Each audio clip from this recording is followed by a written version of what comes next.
அனைவருக்கும் வணக்கம்.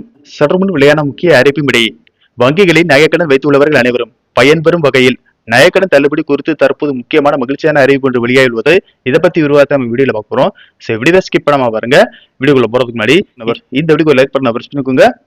இப்போ அந்த சேனலுக்கு ஃபர்ஸ்ட் டைம் இருக்கீங்கன்னா சப்ஸ்கிரைப் பண்ண பிரஸ் பண்ணிக்கோங்க. கூடவே பெல் அக்கவுண்ட் பிரஸ் பண்ணிக்கோங்க. வாங்க வீடியோக்குள்ள போகலாம். தமிழக மகளிர் உரிமை தொகை திட்டத்தின் கீழ் ஒரே தவணையாக ரூபாய் 5000 வழங்கி இல்லத்தரசிகளை வியப்பில் ஆழ்த்திய முதலமைச்சர் மு.க. ஸ்டாலின் அடுத்ததாக தனது தேர்தல் வாக்குறுதிகளில் மிக முக்கியமான ஒன்றான நகைக்கடன் தள்ளுபடி அறிவிப்பை எடுத்துள்ளார். ரூபாய் 5000 வரவைக்கப்பட்ட உற்சாகத்தில் இருக்கும் பொதுமக்கள் மத்தியில் வங்கிகளில் அடமானம் வைத்துள்ள நகைகள் எப்போது வீடு திரும்பும் என்ற எதிர்பார்ப்பு மக்களிடையே உள்ளது.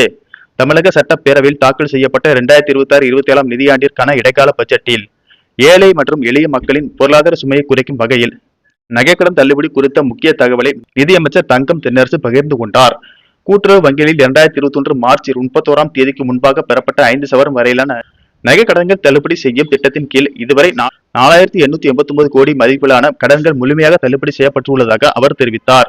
இந்த திட்டம் பொதுமக்களிடையே பெரும் வரவேற்பை பெற்றுள்ள நிலையில் வரவேற்கும் 2026 சட்டமன்ற தேர்தலுக்கான தேர்தல் அறிக்கையிலும் நகைக்கடன் தள்ளுபடி தொடர்பான புதிய மற்றும் கூடுதல் வாக்குறுதிகள் இடம்பெற வாய்ப்புள்ளதாக அரசியல் வட்டாரங்களில் பேசப்படுகிறது. இதனால் கிராமப்புற மற்றும் நகர்ப்புற ஏழை மக்களிடையே பெரும் மகிழ்ச்சியை ஏற்படுத்தியுள்ளது.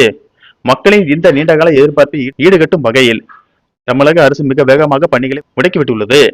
மாநிலம் முழுவதும் உள்ள கூட்டுறவு வங்கிகளில் நிலுவையில் உள்ள நகைக்கடன்கள் தகுதியான பயனாளிகளின் பட்டியல் மற்றும் அதற்கான நிதி தேவை குறித்த விரிவான தரவுகளை உடனடியாக சமர்ப்பிக்குமாறு கூட்டுறவுத்துறை அதிகாரிகளுக்கு ரகசிய உத்தரவு பிறப்பித்துள்ளதாக தகவல்கள் கசிந்துள்ளன.